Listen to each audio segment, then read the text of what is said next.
한민석입니다. 뭐 코로나 때문에 저도 매주 광주에 오다가 지난 한 두어 달은 못 왔습니다.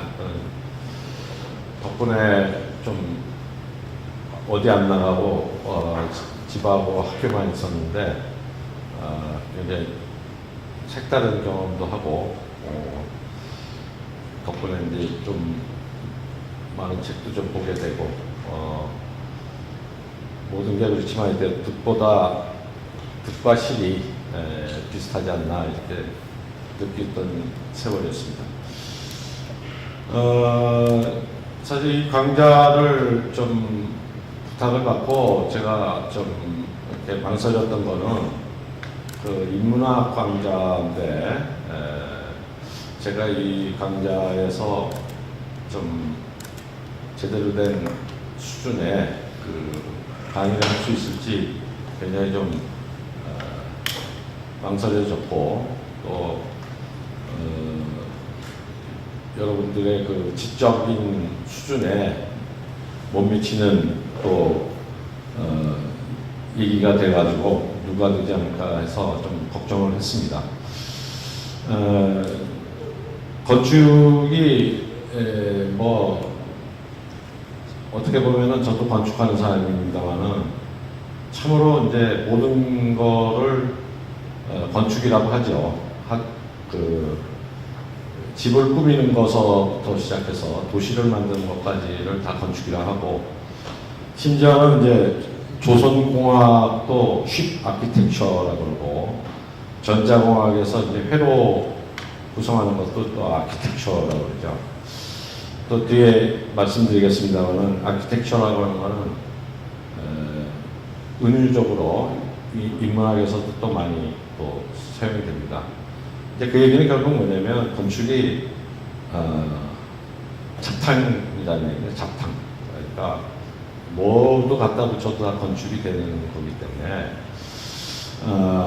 건축을 인문학에다가 이렇게 뭐 연결시키는 것이 뭐 못할 건 없지만 저보다 훨씬 그런 분야에서 그 인문학적인 소양도 많고 공부도 많이 하신 분들이 많은데 제가 이걸 감히 할 수 있을까 뭐 그런 걱정을 당초에 했었음을 말씀을 드립니다. 그럼에도 불구하고 제가 좀 해보자라고 마음을 먹었던 거는 제가 광주에 충만건축과로 와서 지금 1년이 됐습니다만은 광주가 어디보다도 그런 그 소위 인문자가 어울리는 도시인데 우리의 도시 환경이라든가 건축이 반인문적인 그 여러분들 아마 동의하실 거예요. 그런 거를 이제 경험을 하면서 조금 아마추어이긴 하지만 그런 얘기를 가지고 좀 말씀을 드리면 제 소임이 되겠다 싶어서 일단 감히 이 강의를 준비하게 됐습니다. 사실 인문학을 건축과 대비시켜서 얘기할 수 있는 국내에도 굉장히 훌륭한 학자들이 많이 있습니다. 그런데 저는 그런 본격적인 논의보다도 일단 도시하고 건축이 왜 인문적인 시각으로 좀 봐야 되느냐 그런 거를 위주로 해서 좀 말씀을 드리고 그 다음에 이제 말미에 소위 이번 시리즈의 파도인 인문도시라고 하는 거가 어떻게 해서 얻어질 수 있나 뭐 그런 거를 제 경험과 짧은 지식을 바탕으로 해서 좀 말씀을 드리고자 합니다. 이번 주하고 다음 주가 이제 강의 제목이 다르게 되어 있는데 사실 그게 뭐 같은 맥락입니다. 그래서 제가 준비한 거는 전체가 이제 하나의 쭉 연강이라고 보시면 되겠고요. 그 중에 이제 좀 연대 순으로 말씀을 드릴 건데 연대 순으로 해서 오늘은 한 절반 정도 말씀을 드리고 다음 주에 할 때 마지막 뒷부분을 말씀드리는 순서로 이제 하도록 하겠습니다. 순서는 뭐 이렇게 좀 잡아봤습니다. 일단 지금 방금 말씀드렸다시피 건축이라는 게 소위 작탕이자 정체불명인데 그럼에도 불구하고 굳이 이렇게 건축을 정의를 한다면 한 세 가지 정도의 카테고리가 있을 수 있겠다. 예술, 뭐 구축, 생성 이런 식으로 볼 수 있고 참 흥미롭게도 이게 그 시대적으로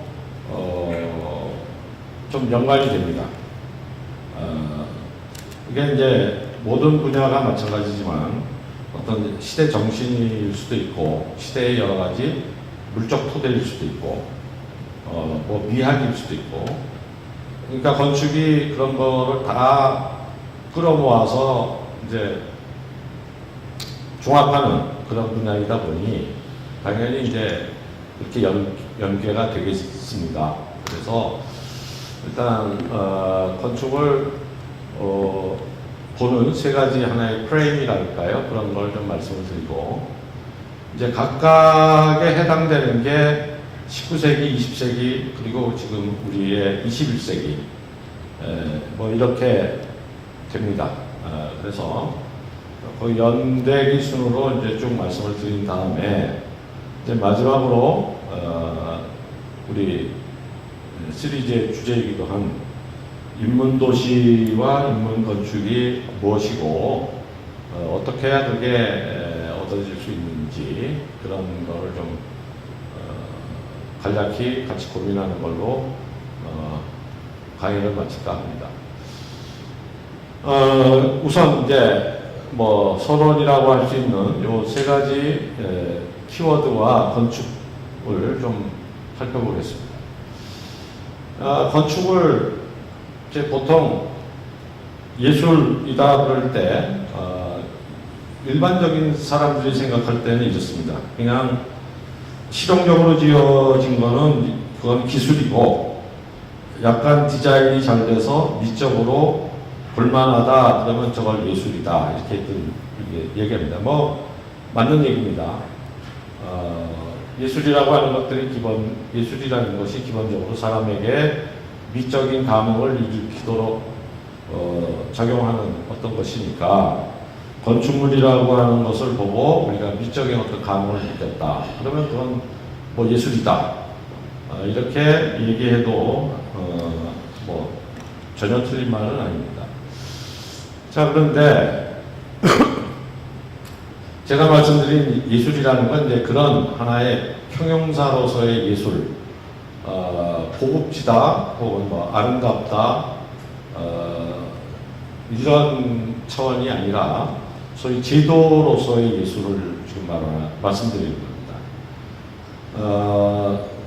제도로서의 예술이다라는 건 뭐 많은 분들이 아시겠지만 이제 말하자면 우리가 지금 이 시대에 얘기하는 예술이다라고 하는 건 엄밀하게 얘기하면 파인아트죠. 파인아트를 우리가 예술이라고 합니다. 그런데 그 파인아트라는 개념 자체가 사실은 역사적인 개념이죠. 그러니까 18세기 때 미학이라는 것이 뭐 바움가르텐이라든가 칸트라든가 이런 사람들이 미학이라는 걸 이렇게 만들어내고 그 다음에 절대 국가가 그거를 하나의 국가 시스템 안에서 제도화하고 뭐 이런 과정에서 만들어진 하나의 굉장히 이렇게 메타 개념의 제도적 개념의 예술이죠.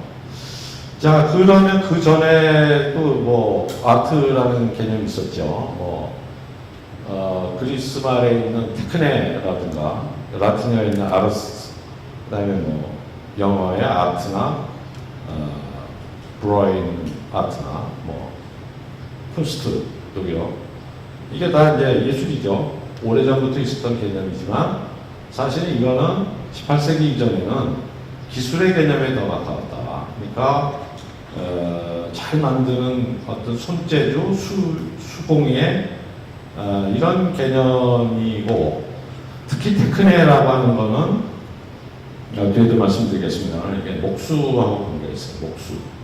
텍톤이라는 게 목수입니다. 그러니까 테크네 이런 것들이 그리스에서는 어떤 공작, 목수 이런 거하고 조각가라고 하는 것이 그렇게 직업적으로 보면 크게 다른 사람이 아니었다는 거죠. 자, 그런 측면에서 볼 때 우리가 예술이라는 걸 그냥 미적으로 아름답다라는 측면으로 볼 수도 있지만, 그걸 하나의 시스템, 시대적인 것으로 봤을 때 하나의 제도로 볼 수도 있다. 이런 얘기가 되겠습니다. 자, 헤겔이라는 사람이 말하기를 건축은 모든 예술의 어머니다 이렇게 얘기를 합니다. 그 얘기는 이제 건축물 안에 다 있다 이런 얘기죠. 벽화도 있었고, 예를 들면 미켈란젤로가 시스템 벽화를 그렸다 그러면 그 건축물 안에 있었던 벽화죠. 회화가 건축물로부터 독립돼서 하나의 캔버스로 옮겨간 거는 잘 아시지만 유화라는 개념이 들어오고, 그게 네덜란드의 17, 18세기 때 독립돼 나왔듯이 회화도 건축 안에 있었고, 조각도 건축물의 릴리프로 시작이 됐고, 그런 식이죠. 그러니까 헤겔이 말하는 건축이 예술의 어머니다라는 건 건축이 그걸 다 이렇게 끌어안고 있다라는 얘기고, 다른 식으로 얘기하면 위에 이제 얘기한 게 이제 헤겔의 각종 예술의 어떤 하이어라키 같은 겁니다.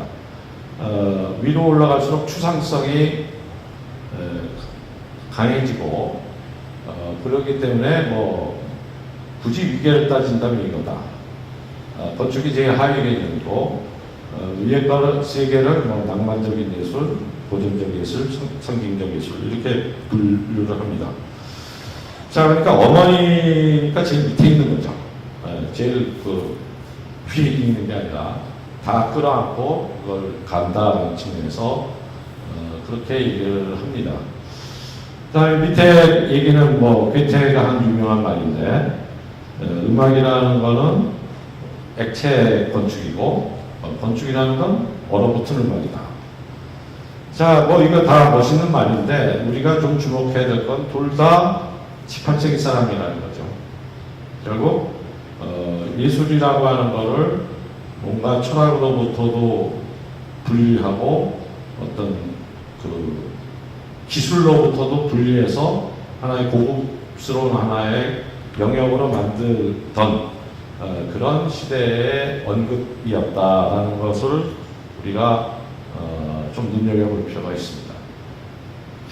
그래서 밑에 아라타 이소자키라고 해서 일본의 건축가이자 작년에 프리츠커상을 탄 사람인데, 건축가이자 굉장히 뛰어난 이론가입니다. 이 사람이 말하기를 19세기에 들어와서 국가의 지원으로 이루어진 예술은 장르의 구분을 넘어서는 메타 개념을 형성했고 우월한 사회 제도가 됐다, 이렇게 얘기를 합니다. 그러고 나서 건축가라는 사람들이 이제 뭘 하냐면 실질적인 건물을 만들거나 이런 기술자의 영역이 아니라 하나의 기획, 프로젝트를 만들기 시작합니다. 그리고 그게 이제 일종의 자기 작품이라는 개념이 되죠. 그러니까 예컨대 르네상스의 미켈란젤로나 라파엘라 같은 사람들은 자기를 건축을 할 때 자기를 기술자라고 생각을 하고, 목수들하고 같이 건축하는 하나의 빌더라고 생각을 했지 아티스트라고 생각을 하는 게 아니죠. 자, 근데 이 아티스트라는 개념이 이게 18세기에서부터 19세기에 나오기 시작했다. 또 이에 맞춰서 지도적으로는 유명한 프랑스의 보자르라는 게 국가 주도로 아카데미로 만들어지고, 그 예술학교에서 건축을 포함한 각종 회화, 조각 이런 사람들을 키워냅니다. 그리고 이제 일종의 예술가에게도 국가 자격증 같은 거를 주는 셈이 되는 거죠. 그렇게 제도화되는 것이 되면서 이제 본격적으로 건축이 예술이다 이런 개념이 이제 만들어지는 겁니다. 이 그림들은 이제 그 보자르 시절에 교육생들이 그렸던 그림, 혹은 출신들이 그렸던 그림인데 이제 보시면 알겠지만 이 보자르식이라고 하는 거는 철저하게 고전주의 건축을 어떻게 하면 잘 베끼냐, 거기에 디테일들을 얼마만큼 잘 이렇게 응용할 수 있느냐를 가리킵니다. 그리고 이 보자르적 전통이 프랑스를 넘어서 미국으로 건너가고 미국에서 공부한 또 우리 한국 건축가들한테도 와서 저도 그런 분들한테 배웠습니다만 보자르식 건축이라고 하는 건 적어도 일본, 우리나라 이런 건축의 뿌리기도 합니다. 그래서 건축은 예술이다 라고 하는 언급은 사실은 그게 그 자체가 어떤 시대를 초월하는 얘기가 아니라 18세기, 19세기에서부터 나온 하나의 담론이다. 굉장히 상대적인 얘기다. 이런 얘기를 제가 좀 드리고 싶은 겁니다. 자, 그렇게 말씀드리는 건 뭐냐면 건축이라는 게 그렇게 예술만도 아니고 기술만도 아니고 굉장히 복합적인 어떤 그 측면이 있다는 걸 좀 강조드리기 위해서 말씀을 드리는 건데요. 자, 그러면 예술의 시절이었던 소위 19세기에서 또 하나의 이제 균열이 생기는데 이 균열이라고 하는 거는 결국 뭐냐? 19세기 중반 무렵부터, 그러니까 19세기 초역서부터 이제 어떤 상황들이 벌어졌냐면, 뭐, 이런 거죠. 영국의 소위 말해서 귀족들이 이제 중동에 여행을 가고, 그 다음에 남태평양의 사모아 제도 이런 데도 가보고, 자, 이거 세계를 돌아다니니까, 자기네 유럽 건축만이 아니라 수많은 종류의 건축이 있단 말이죠. 그럼 보편성이라는 거가 없어지죠. 그 다음에 고고학이나 어떤 인류학이나 이런 것들이 발전하면서 들여다보니까 과거의 그리스 건축이 지금 우리가 알고 있는 이 고전주의하고 전혀 다른 그런 거가 알게 되는 거죠. 자, 그러면서 일단 이 보편성, 서구 건축의 보편성이라고 하는 개념이 의심을 받기 시작합니다. 저 왼쪽 그림이 이제 그런 이론가 중에 하나인 고트프리드 젠퍼라는 사람이 이제 그림인데 이 사람은 이제 카리브해에 있는 그 원시인들의 주거를 연구를 합니다. 연구를 하다 보니까 아주 건축의 원형이 나오는 거죠.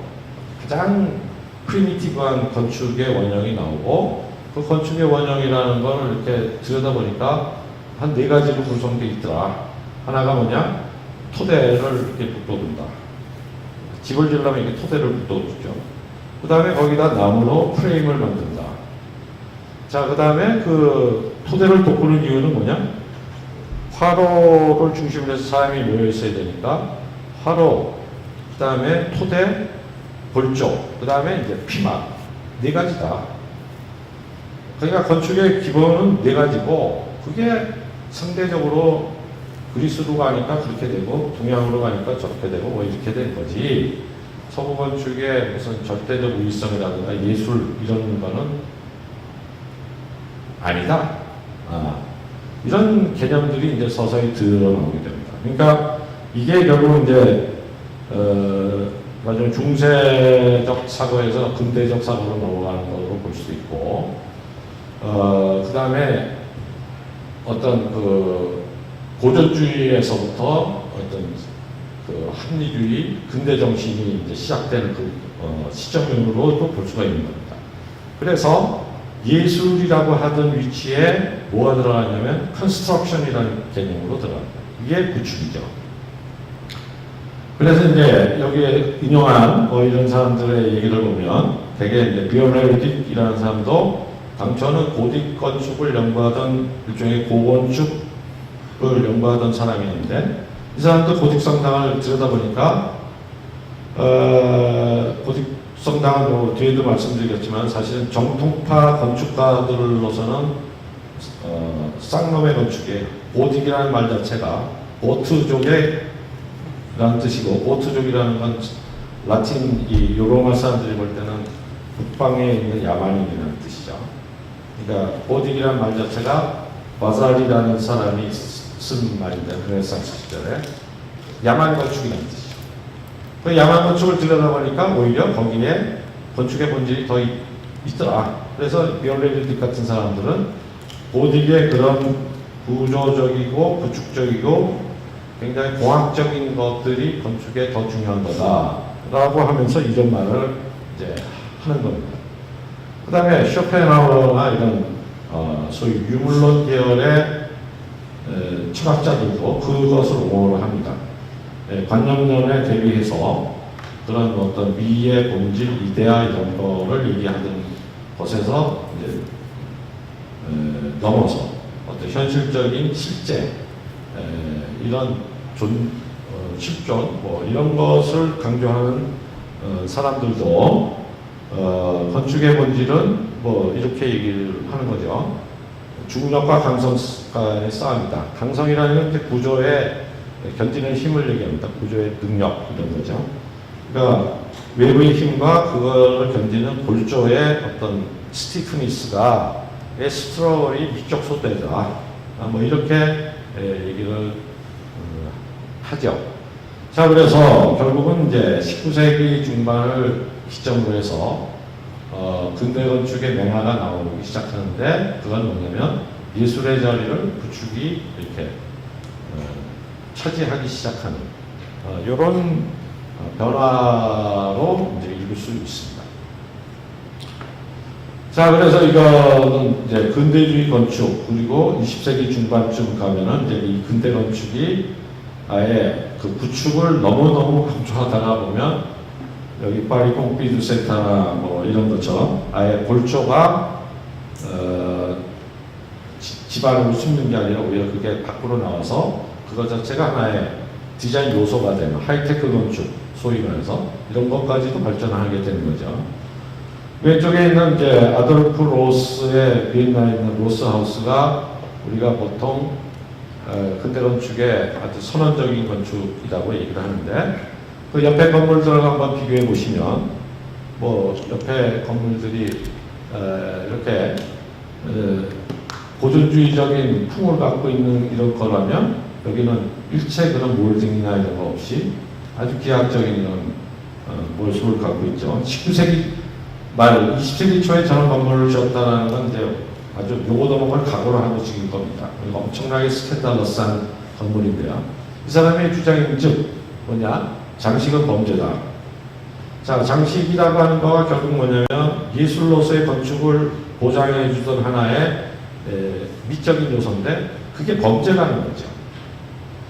그거 없이도 아름다워야 그게 소위 근대적이고 문명사회의 건축이지, 뭔가 치장을 하는 거는 그거는 야만적인 거다. 뭐 이런 얘기고요. 뭐 예를 들면 꼬르비제라는 사람, 뭐 잘하는 유명한 그 근대 건축의 거장입니다. 이 사람은 아예 집은 살기 위한 기계다. 기계. 거주를 위한 기계다. 그러니까 기계라고 하는 거를 얘기한 사람들 많죠. 오장빵도 얘기하고, 기계라는 것이 19세기 말에 20세기 초에 굉장히 중요한 하나의 메타포였는데, 그 얘기도 결국 뭐냐면 집이라는 게 그런 기능의 소산이어야지 어떤 그런 미적인 것을 함부로 남발하는 장치가 되면 안 된다, 이런 얘기입니다. 어쨌든 그래서 근대 건축을 뭐라고 보면 되느냐, 굳이 하나로 축약하면 구축입니다. 구축으로서의 건축을 얘기하는 게 소위 모더니즘 근대 건축이다, 이렇게 얘기를 할 수 있습니다. 자, 그 다음에 세 번째는 이제 생성으로서의 건축입니다. 생성이라는 건 뭐 becoming이라고 얘기할 수도 있고, emergency라고도 얘기할 수 있고, 뭐 develop이라고 얘기할 수도 있는데, 얘기는 결국 뭐냐면 스스로 만들어진다는 거죠. 자, 그런데 이 얘기를 하기 전에 왜 생성이라는 얘기가 20세기 중반에서부터 시작돼서 지금 21세기까지 지금 얘기가 되는지를 좀 우리가 살펴봐야 됩니다. 자, 이걸 알기 위해서는 20세기 중반에 나온 소위 말해서 구조주의 철학, 소위 근대 관념론적 철학이 붕괴되는 그런 철학적 토대를 먼저 좀 이해를 해야 그게 좀 가능해집니다. 여기 아까 지금 말씀드린 대로 아키텍처라고 하는 거에 어원이 있습니다. 그리스 말로 아키텍토니스라고 되어 있고요. 이거는 아키텍토니스 테크네라고 해서 건축 기술입니다. 건축 기술이 이제 아키텍토니스고요. 아키텍토니스 테크네라는 건 뭐냐면 아키텍톤의 테크네라는 얘기예요. 그리고 아키텍톤은 뭐냐? 아키 플러스 텍톤입니다. 이 텍톤이 목수예요. 목수에다 아크자를 붙였으니까 대목수죠. 자, 대목수라고 하는 것은 우리나라도 예를 들면 경복궁을 줬다? 그러면은 대목수가 짓는 거죠. 지금도 한옥 지으려면 대목불이죠. 두목수라고. 서양 건축도 똑같습니다. 그러니까 어떤 빌더가 있어요. 그 빌더인데 그 사람은 설계하는 사람이 아니고 설계는 물론 현장에서 그 충감독을 하는 사람이죠. 그러니까 일꾼들을 다 동원해서 건물을 완성시키는 사람. 이 사람을 아키텍톤이라고 그러고 아키텍톤의 테크놀로지를 우리가 아키텍처라고 하는 거죠. 자, 그러면 결국은 이게 뭐냐? 기술인 거죠. 자, 기술인데 이게 누가 이거를 제일 잘 응용을 했냐면 플라톤이 이거를 굉장히 응용을 많이 합니다. 자, 요건데 이런 거죠. 철학은 건축이다 이렇게 얘기를 합니다. 왜 그렇습니까? 철학이라는 건 건축처럼 토대를 만들고 거기서 무너지지 않는 하나의 펀더멘탈을 기초로 해서 차곡차곡 어떤 전체의 구조를 만들고 구조. 그게 철학이다. 그러니까 철학이 건축이다라고 이제 플라톤이 은유로서의 건축을 얘기해요. 재밌는 거는 플라톤은 철학이 시이기도 하다 뭐 이렇게 얘기했는데 그 사람은 막상 시인을 경멸하지 않습니까? 그 마찬가지로 플라톤이 건축은 철학에 비견할 정도로 위대한 어떤 거다라고 하면서 현실적인 건축가들은 제일 하층 기술자라고 또 폄하를 합니다.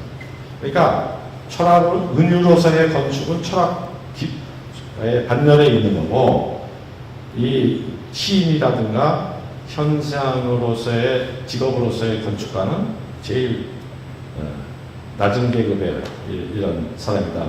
이게 결국 뭐겠습니까? 잘 아시겠지만 이데아와 리얼리티의 어떤 이분법적인 사고가 있는 거죠. 자, 그러니 그 관념론에 기반한 화이트헤드가 얘기하는 것처럼 서양의 모든 철학은 플라톤의 주석이다. 뭐 이런 얘기죠.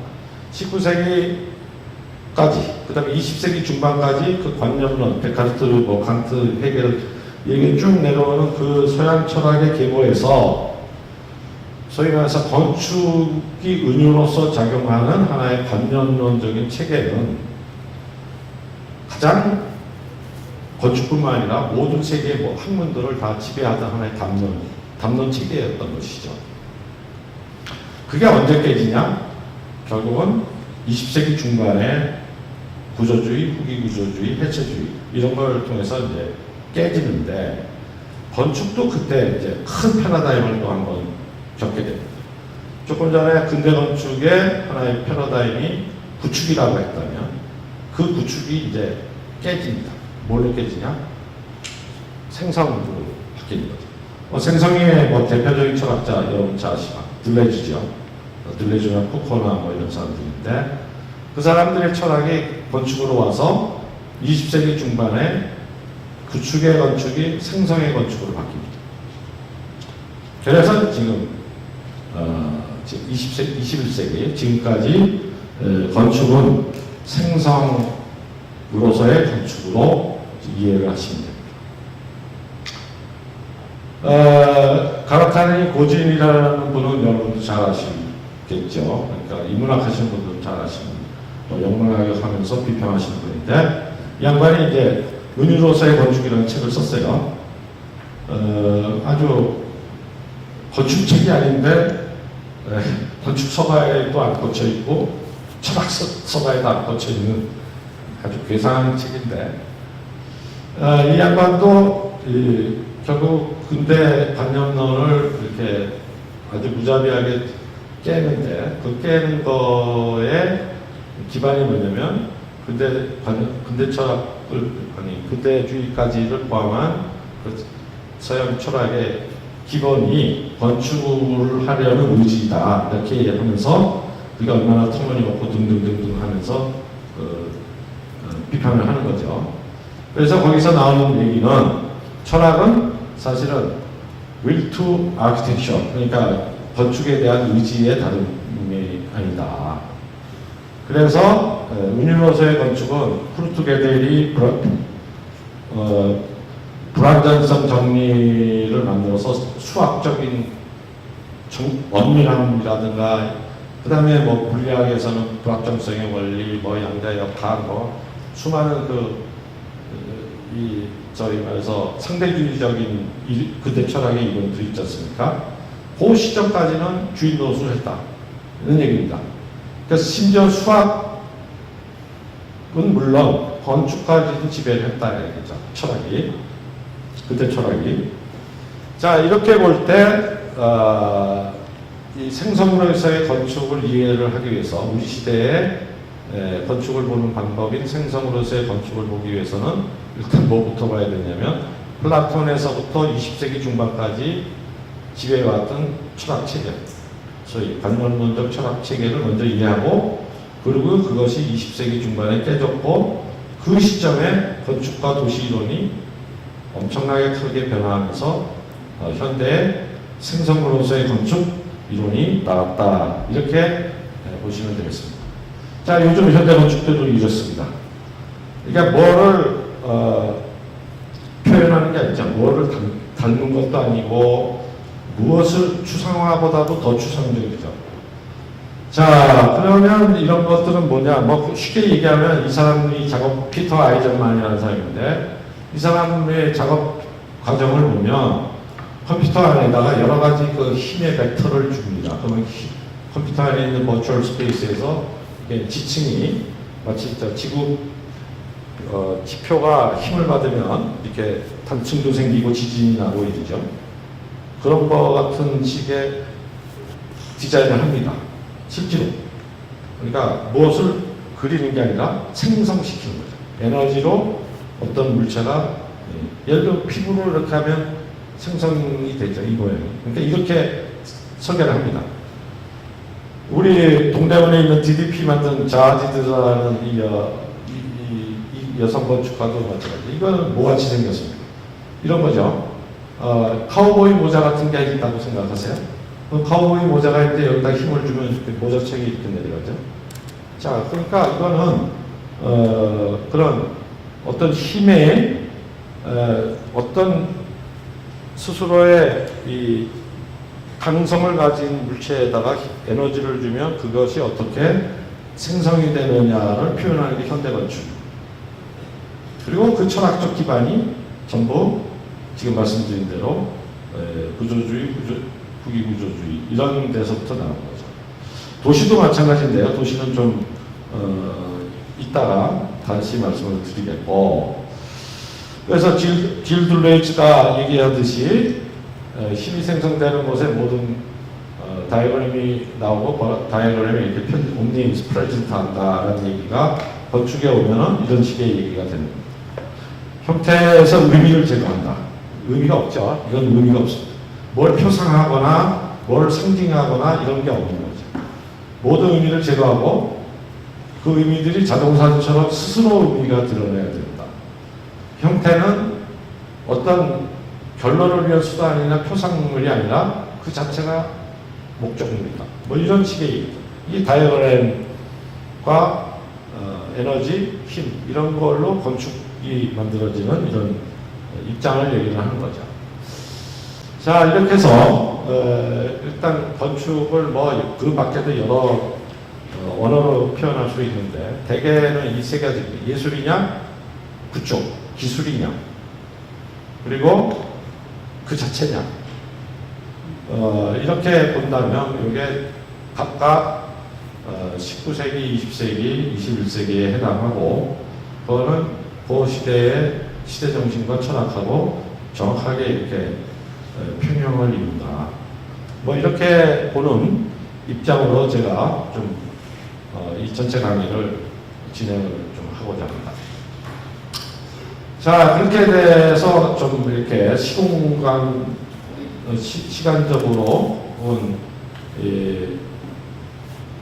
어떤 각각의 입장으로 이렇게 매트리스를 만들어 놓고 보면 아주 터프합니다만 이런 식으로 좀 얘기할 수 있어요. 결국 건축은 조형을 하는 거고요. 또 조형이라고 하는 거는 기본적으로 자연입니다. 자연이라고 해도 좋고, 뭐 우주라고 해도 좋고, 뭐 이 물적 세계라고 해도 좋고, 어쨌든 자, 이런 입장에 보면은 그 자연에 대한 입장이 세 가지가 있을 수가 있는데 하나는 자연을 이렇게 표상하는 거죠. 표상. 거기서부터 영감을 얻거나 그걸 이렇게 모방하거나 뭐 응용하거나 하는 이런 일종의 미믹스, 따라하기 이런 거일 수가 있고요. 또 하나는 자연의 어떤 구축 원리, 이게 물리학 법칙이겠죠. 그런 거를 응용해서 구축물을 만드는 방법이 있을 겁니다. 이걸 굳이 얘기하자면 텍토닉스라고 얘기할 수 있는데, 텍토닉스라는 건 아까 제퍼가 말하듯이 어떤 골조를 이렇게 스트럭처를 만드는 것들을 이제 제퍼는 텍토닉스라고 얘기합니다. 이제 바닥을 만드는 걸 이제 스테레오토믹스라고 얘기하는데, 그 구조의 원리를 응용하는 하나의 방법이 있고, 하나가 이제 마지막으로 자연이 이렇게 생성되는 원리를 응용하는 방법이 있습니다. 이게 각각 고대, 근대, 현대의 하나의 양식으로 보면 이렇게 나눌 수 있다. 소위 중세 고대에는 고전주의, 고딕, 그리고 이거는 이제 자연 발생적인 도시, 이런 것들이 그 이해일 것이고, 소위 근대에 오면은 뭐 아르누보라든가 이런 계열, 그 다음에 모더니즘이 이제 이 계열이고요. 구축으로서의 건축을 해요. 근대 건축가들 중에서도 이 원리를 이용한 사람이 몇 사람 있습니다. 대표적인 게 가우디죠. 가우디는 뒤에도 뭐 설명을 하겠습니다만, 이제 형태를 만들거나 구조를 그냥 노골적으로 이렇게 내세우지 않습니다. 그러니까 형태를 만들 때 그거를 어떤 자연의 발생 원리에서부터 가져오는데 아주 놀라운 사람이죠. 이런 분이 계시고, 현대에 들어오면 이제 이게 뭐 포스트 모더니즘, 하이테크, 최근에 유행인 파라메트릭 건축, 이렇게 나눠볼 수가 있습니다. 이 정도가 이제 제가 말씀드린 서론이고요.